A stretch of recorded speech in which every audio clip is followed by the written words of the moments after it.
Olá, bom dia, meu irmão, graça e paz, que Deus nos abençoe, né? Estamos aí mais um dia, mais uma semana iniciando e devemos agradecer a Deus e vamos continuar estudando este livro, né? Herdeiros do Rei, onde aí conta a história de quatro jovens, né? Que estiveram aí na Babilônia e sendo fiel a Deus. Lembrando que cada um deve ter esse momento com Deus, de estudo da sua palavra, de oração. Isso é importante, né? Para que possamos crescer espiritualmente. Cada um deve fazer a sua parte, né? Tirar um tempo para buscar a Deus, estudar a Bíblia, orar mais. E assim todos juntos poderemos crescer, né? Então, vamos orar para que Deus nos abençoe, possamos compreender um pouco a história, né, da Bíblia, da palavra de Deus. Grandioso Deus, obrigado, Senhor, por teu amor infinito, pela noite que o Senhor nos concedeu. Nos guia, ó Deus, os nossos passos, nossos pensamentos, e nos entregamos em tuas mãos. Cuida de nós, em nome de Jesus. Amém. Então, o título de hoje do livro Herdeiros do Reino é O Próximo Reino Está Chegando. O próximo reino está chegando. E aqui temos algumas mensagens, né, para nós, né? Aqui no capítulo anterior que nós estudamos, na verdade nós vamos permanecer nesse mesmo capítulo, só alguns versículos, nós vamos continuar aqui a explicação. Ontem nós estudamos que o rei Belsazar aí viu a escritura na parede, que significava Meni, Tekel e Passim, pesado foste na balança, teu reino será cortado. Então, depois desse relato, quando Daniel esteve ali perante o rei e ninguém entendia, ou seja, todo mundo, os encantadores e feiticeiros, eles sabiam ler em aramaico, mas não conseguia interpretar. E quando o rei chamou, ele fez uma promessa. E Daniel 5,16 diz assim que a promessa feita a Daniel, vamos prestar atenção, ele diz assim: se você puder ler o que está escrito e me revelar a sua interpretação, você será vestido de púrpura, receberá uma corrente de ouro para pôr no pescoço e será o terceiro homem mais importante do meu reino. Daniel 5,16. Estamos vendo esse relato. O próximo reino está chegando. Antes que o reinado, ou seja, o rei da Medo-Pérsia, Ciro, chegasse ali através do rio, ele estava dizendo essa promessa para Daniel. Mas vamos ver a reação de Daniel a essa promessa, né? Os três presentes impressionantes. A vestimenta de púrpura era uma roupa nobre do reino. E aonde Daniel fosse com aquela roupa, seria reconhecido como alguém influente e prestigiado na sociedade. A corrente de ouro lhe daria recursos financeiros grandiosos. E seu terceiro no reino traria status e reconhecimento em todo o território da Babilônia. Porém, o mais interessante e impressionante nos olhos do rei, respondendo à pergunta, porém, o mais impressionante do que os presentes foi a resposta de Daniel. A resposta, sabe o que foi a resposta de Daniel? E o rei ficou esperando sua resposta. Ele disse assim, 5,17 de Daniel: o Senhor pode ficar com seus presentes e lhe dar as suas recompensas a outra pessoa. Que resposta, né? E você, nessa situação aqui, você receberia aqueles bens, a vestimenta, a corrente de ouro e ser considerado o terceiro homem mais importante do seu reinado? Bem, Daniel, antes de tudo, ele já sabia o que estava acontecendo, porque ele já tinha revelado aquele sonho para o rei Nabucodonosor, que era o pai de Belsazar. Então, por isso que ele já sabia que o próximo reino estava chegando, e ele rejeitou essas riquezas. O que adiantaria ele aceitar essas riquezas, e sabendo que o próximo reino Medo-Persa estava chegando, né? Daniel, ele não se apegou a riquezas, ele preferiu aceitar fazer a vontade de Deus e não se apegar, às riquezas dessa terra. E isso é que muitas vezes acontece em nossas vidas, né? Muitas vezes estamos apegados a muitas coisas nessa vida, mas Daniel deixou um exemplo que o próximo reino está chegando. Estava chegando para Daniel, e hoje o próximo reino está chegando. Você sabe que é o reino, o reinado que não passará. Esse não passará. Quando Jesus voltar a essa terra, ele está chegando. Mas aqui temos outra história. Numa cidade de Cairo, no Egito.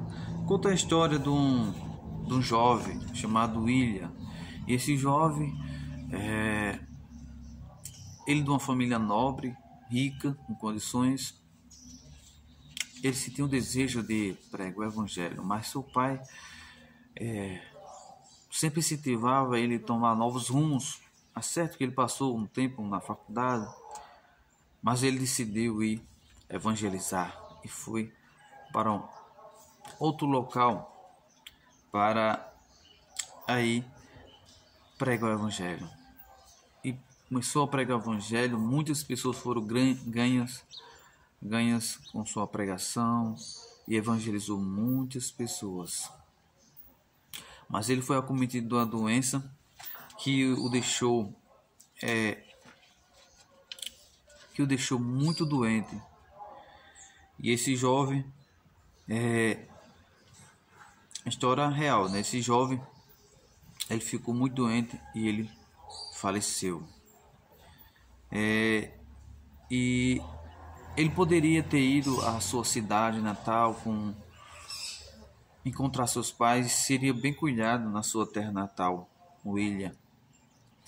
Ele poderia ter os melhores médicos, mas ele preferiu estar lá junto com as pessoas que ele pregou o evangelho. E ele faleceu, né? E ele foi sepultado no cemitério americano do Cairo, na mesma terra dos muçulmanos, por cuja redenção ele havia dado a sua vida. E os jornais da sua época, em toda parte do mundo, imprimiam relatos de sua vida, sobre a qual um interesse universal foi despertado por elevada promessa trágico final. E esse homem, William, ele deixou uma fortuna de $1 milhão na sua época, que foi em 1912 que ele faleceu, né? Mas aqui hoje aproximadamente $50 milhões para uma série de... Ele deixou isso, sabe para quem? Esses 50 milhões para uma série de cristãos e para seu amigo Charles. Incrível essa história, né? De um jovem que ele preferiu pregar para outras pessoas de que ficar com esse grande recurso que nós seres humanos tanto trabalhamos, se esforçamos, mas aí ele tem uma missão. Esse jovem preferiu se esforçar para salvar outras pessoas com o Evangelho, com o amor de Deus. Sabe o que tinha escrito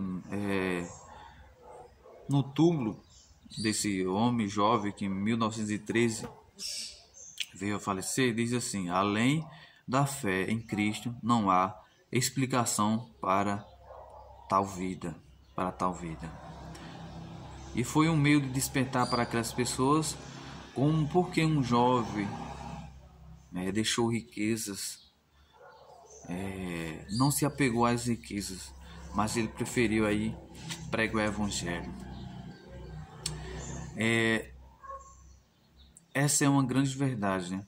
Não há explicação para uma entrega como essa, além da confiança de que o próximo reino virá e tudo o que recebemos lá será infinitivamente maior do que temos aqui.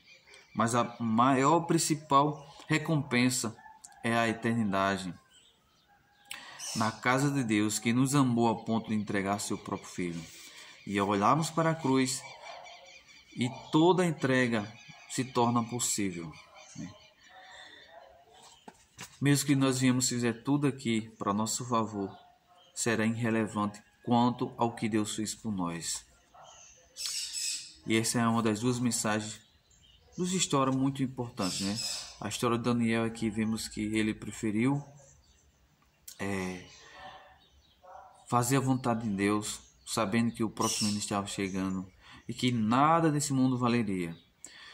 E a Bíblia vem contando o que é que adianta você ganhar o mundo inteiro e perder a sua salvação. Onde estará o nosso tesouro? Onde está o nosso coração, melhor dizendo? Está nos bens, nos tesouros terrestres ou nos tesouros celestes? Fica, né, essa pergunta, como nós estamos vivendo? Nós estamos presos às circunstâncias ou às coisas dessa vida? Lembre-se que tudo isso passará e nós devemos fixar nossa vida nas coisas celestes. Claro que nós precisamos dos recursos, mas que esses recursos que o Senhor concede não pode ser o dono da nossa vida. Não seja Ele que controle, porque o dinheiro e o poder hoje está controlando muitas pessoas e devemos orar muito a Deus, pedindo ajuda. E nesse momento, Deus pede para nós pedirmos perdão por viver apegado a muitas vezes as coisas desse reino passageiro. Mesmo tendo recebido a mensagem do próximo reino, que será eterno, peça a Deus hoje para ter a mesma percepção do profeta Daniel. E teve que dizer que a fama, as posições do reino atual já não atrai você, pois estamos vivendo valores dos próximos reinos. Ao escrever esse capítulo, ele está pedindo isso a Deus. E ele consegue sentir a alegria e a paz e decidir viver para o próximo reino. Nós estamos vivendo para o próximo reino. Que Deus nos abençoe e nos guarde. Que possamos ter uma ótima semana, sabendo que o próximo reino está chegando. E precisamos se desprender das coisas desta vida. Porque muitas pessoas estão presos, E devemos aprender com as histórias que nos incomodam, que nos mexem, que nos impacta a nossa vida. E as tais, uma delas, é esta história de Daniel. Enquanto muitas pessoas prometem muitas coisas que o inimigo também promete, mansões aqui, mas o que Deus promete é eterno. A vida eterna está com Ele lá no céu. Que hoje eu e você queira aceitar a vida eterna. Somente ao lado de Jesus nós teremos. Que Deus te abençoe e te guarde. Tenha uma ótima semana abençoada. Vou orar junto com você. Grandioso Deus, obrigado, Senhor, pelo estudo da Tua Palavra.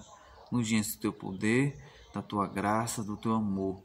Que possamos escolher estar ao Teu lado. Possamos escolher estar nos preparando para o próximo reino que o Senhor brevemente voltará. Nos ajuda a desprender, ó Deus, dos prazeres, dos pecados, dos recursos financeiros que muitas vezes atraem. Que o Senhor nos ajude, ó Deus, a viver para servir, amar o próximo e pregar o Evangelho. Obrigado, muito obrigado. Nos guia nossos passos, nossos pensamentos, nossa família. Nós entregamos em tuas mãos em nome de Jesus. Amém. Que Deus te abençoe. Até mais.